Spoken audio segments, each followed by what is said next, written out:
Hey there. Ready to jump into some Roman history with us? Always. Awesome.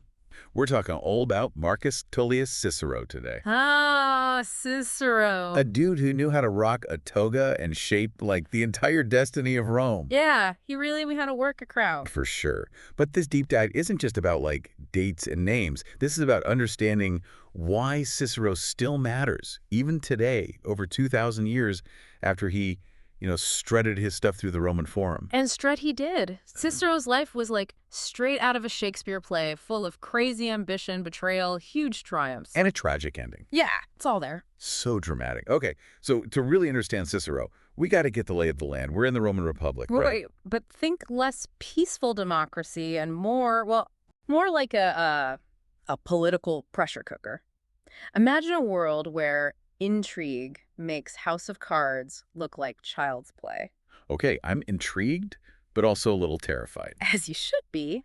Add in, say, gladiatorial combat for good measure, and you start to get a picture of what Cicero is dealing with. Intense. All right, so, pretty much everyone's heard of Cicero, but this deep dive is about, like, going deeper. It's about the man behind the speeches, you know? Exactly. So tell us, who was this guy behind the famous speeches and, like, all the philosophical stuff? Well, the thing about Cicero is he wasn't some Roman aristocrat, born with a silver spoon and all that. Oh, really? Oh, yeah, he was actually from a family of landowners in Arpina. Arpinum. Yeah, it's this small town outside of Rome. So not exactly the heart of the action. Not at all. And get this, his family name, Cicero. It means chickpea.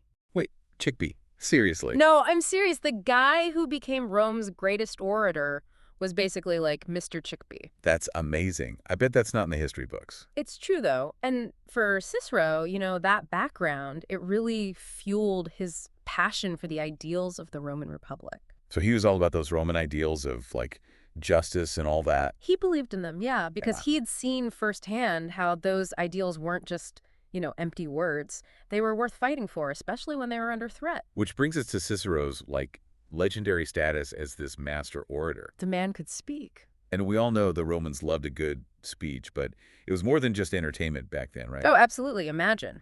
No internet, no newspapers, nothing like that. So no social media. Nope. In ancient Rome, if you wanted to get your message out, if you wanted to, sway public opinion, launch a political career, it was all about oratory. And Cicero, He was the king, the absolute best. the best. Okay, so give us the highlights. How did Cicero go from chickpea farmer's son to, like, Rome's most electrifying speaker? Give us the rundown. Well, you've probably heard of the first triumvirate, right? Caesar, Pompey, Crassus. Oh, yeah, those guys. They were basically running the show. Exactly. But even with those guys, pulling the strings, there was still room for a skilled orator to make a real impact. And that's where Cicero comes in. Exactly. He proved that early in his career when he prosecuted this guy, Gaius Verres. Who was this Verres guy? He was this corrupt governor who'd been essentially plundering Sicily for years. Think of it like a major corruption scandal. Ooh, juicy. Tell me more. Okay, so picture this. A packed courtroom, everyone's watching, tensions are running super high. This is like a Roman courtroom drama unfolding before our very eyes. And Cicero, he just lays out all the evidence of Verres' crimes in like excruciating detail. He's painting this vivid picture of greed, abuse of power, and this total disregard for the people he was supposed to be governing. Talk about a masterclass in courtroom strategy. Did Cicero win? Oh, he completely destroyed him. The evidence was just too much, and Cicero's arguments were so eloquent, so well presented, that even Verres' allies, and he had some powerful friends, they couldn't save him. Wow, what a takedown. And that victory, it launched Cicero into the spotlight. He was famous. Oh, yeah. It solidified his rep as Rome's go-to lawyer and, set the stage for an even crazier chapter in his life. The Catalan conspiracy. Here's where things get really interesting. Buckle up. I've heard whispers about this conspiracy, but for those of us who haven't, what was it exactly? Like Roman Game of Thrones level intrigue. Oh, it almost was. This guy, Lucius Sergius Catalina, he was like this disgruntled aristocrat. So basically a sore loser. Pretty much. But he was also ambitious. He wanted power. Power-hungry classic. And he had this whole plan to, overthrow the entire republic. Whoa, hold on. Overthrow the republic. We're not talking like just, some political maneuvering here. This is serious stuff. Deadly serious. Assassinations, uprisings, the works. He wanted to burn it all down. This sounds intense. What was Cicero's role in all this? Well, Cicero was consul that year. So, kind of like the president, right? The top dog. Yeah, you could say that. And this is a guy who, remember, dedicated his life to upholding the Republic. Right, right. Mr. Roman ideals over here. Exactly. And now, those ideals, they were facing their biggest test. Okay, I'm on the edge of my seat here. Mm. So how does Cicero, master of words, how does he handle a crisis of this magnitude? Well, he couldn't exactly march on Catiline with an army. Because he's not a military guy, right? Not at first, no. His strength. Words. Right, he's going to outtalk this Gallon guy, right? Exactly. He gives this series of speeches, these blistering speeches. They call them the Catiline orations. Okay, dramatic title. What did he say in these speeches? He basically called Catiline out. Right there, in the Senate, in front of everyone, denounced him, exposed the whole plot. Wow, that takes guts. Cicero had guts. But it was risky. I mean, Catiline, he had powerful friends, allies. But Cicero, he was a master of persuasion. And he's convincing. He swayed people against Catiline. Oh, yeah. He painted this terrifying picture of what would happen if Catiline succeeded. Chaos, bloodshed, the end of Rome as they knew it. And people listened. They listened. Uh-huh. Even some of Catiline's own supporters, they started to back down, you know? They were like, whoa, maybe this guy's a little too extreme. So what happened to Catiline? Did he just, like, slink out of Rome with his tail between his legs after that public shaming? He tried to, but Cicero, he was one step ahead. Always playing chess, not checkers. Exactly. He used his power as consul to basically declare a state of emergency. So he's got, like, special powers now? He can act fast, decisively, no time for messing around with debates. And this is all legal. It was complicated, but he had the Senate on his side, mostly. Some of the conspirators, they were arrested. And I'm guessing they didn't get a friendly pat on the back and a don't do it again. No. Things were moving fast, and remember, the Republic was in danger. Cicero, he had to make tough choices. Some of the arrested conspirators, they were executed. Executed.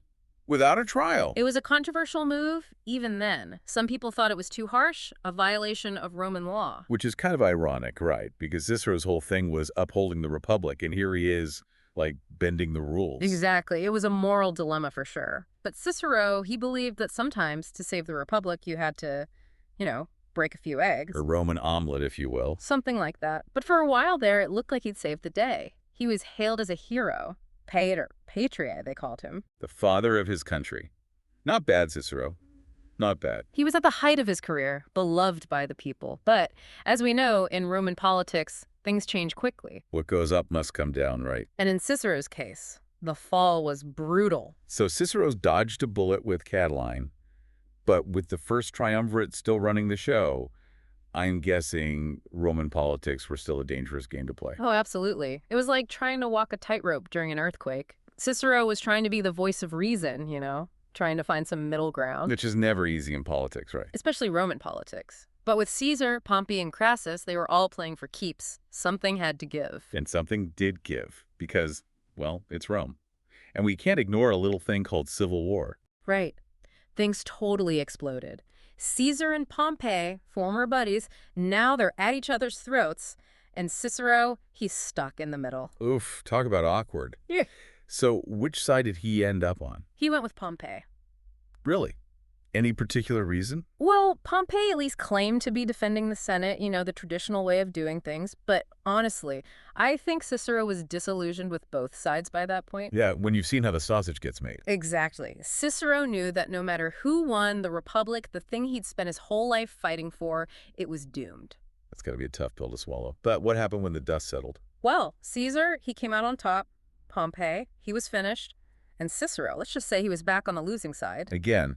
So what happens to the guy who openly opposed the guy who's now basically emperor? Well, Caesar, he was a shrewd guy. He let Cicero come back to Rome. Really? Just like that? I think Caesar understood that sometimes it's better to keep your enemies close. Keep your friends close and your enemies closer. Exactly. Plus, Cicero was still wildly popular with the people. Caesar couldn't be seen to be too harsh on him. So Cicero gets to live out his days peacefully back in Rome. Not exactly. He could speak in the Senate, but he mostly focused on writing. He produced some of his best philosophical work in those years, actually. Really? Like what? On duties, on friendship, stuff like that. He was grappling with some big questions. Maybe a bit of a retreat back into the life of the mind. Maybe. Or maybe he knew that sometimes the pen is mightier than the sword. Oh, okay, I see where you're going with this. Yeah, But this is Rome. And when we last left our hero, things were still pretty volatile. they were. And then, well, the Ides of March happened. Ooh, yeah. Can't just drop the Ides of March and not elaborate. What went down? Caesar assassinated. Big time plot twist. And suddenly, everything's up for grabs again. The conspirators, led by Brutus and Cassius, they're saying they've saved the Republic, gotten rid of a tyrant. But Rome's leaderless, right? Total power vacuum. Nobody knows what's going to happen next. Except Cicero, of course. I bet he saw this as his chance to, like, really make a difference. Oh, yeah. This was his moment. He threw himself back into the political arena, rallying support for the Republic. He's like the comeback kid of Roman politics. But there was a problem, a big problem. Mark Antony. Right. Caesar's right-hand man. Did Cicero try to work with him? No way. Yeah. Cicero saw Antony as dangerous, power-hungry. He thought Antony would destroy everything he'd ever believed in. So, back to the verbal boxing ring. Round 2. Cicero, he starts delivering these speeches, the Philippics they're called, absolutely brutal takedowns of Mark Antony. I bet they were epic. Did they work? For a while, yeah. People loved them. Cicero, even in his old age, he was still the best orator in Rome. He almost rallied enough support to, put the Republic back on track. But something tells me it wasn't a complete success story. Unfortunately not. Antony was no dummy, and he had some powerful friends. And they say 2 heads are better than 1. Antony, he teams up with Octavian, Caesar's heir. Ah, so the plot thickens. It's the second triumvirate. Antony, Octavian, and this other guy, Lepidus. And they were ruthless. They decided to get rid of anyone who stood in their way. Including Cicero. Especially Cicero. They put out these lists, basically death warrants, and Cicero's name was right at the top. No. Not our boy Cicero. What did he do? He tried to escape. He knew the game was up, but it was too late. They caught him. Oh, man. This is it, isn't it? The final curtain for our eloquent hero. It was. But even in his final moments, Cicero, he faced death with dignity. Some say his last words were, "I go no further. Approach, veteran soldier, and if you can at least do so much properly, sever this neck." Wow. Talk about going out with a bang. What a way to go. So Cicero's story, it's a tragedy, right? The republic he fought so hard for, it didn't survive. No, it didn't. Not really. But Cicero's ideas, his words, they did survive. His speeches, his philosophical writings, they became classics. People still read them today. Seriously. After all these years. He's considered one of the most important thinkers of all time. His ideas about the power of reason, the importance of civic duty, all that stuff, it still resonates today. That's kind of mind-blowing when you think about it. It really is. Cicero shows us that even if you fail in your own time, your ideas, they can still change the world. Wow. I'm going to be thinking about this one for a while. Thanks for, taking us on this journey. It's been quite a ride. My pleasure. Cicero was a complex figure, but he reminds us that history is never simple. And sometimes the most important battles are fought with words.